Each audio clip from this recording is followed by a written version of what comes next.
Hey guys, it's Rachel from Rachel Republic. Today I have an all-new video on how to make ube pie, and it's also known as a purple sweet potato pie. This is a great recipe, so let's get started. Here are the ingredients you'll need. So start off by adding 1 pound of ube that has been already baked into a food processor. Then add in about 4 tablespoons of butter.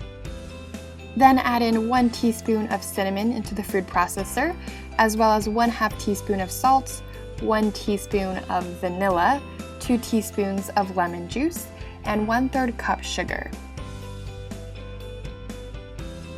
Then crack in 2 eggs in there as well. Once all those ingredients have been added, go ahead and blitz it up until it's nice and smooth. Then pour in about 12 ounces of evaporated milk and then continue blending until nice and smooth again. Then go ahead and scoop out the pie filling and pour it into a pre-prepared crust.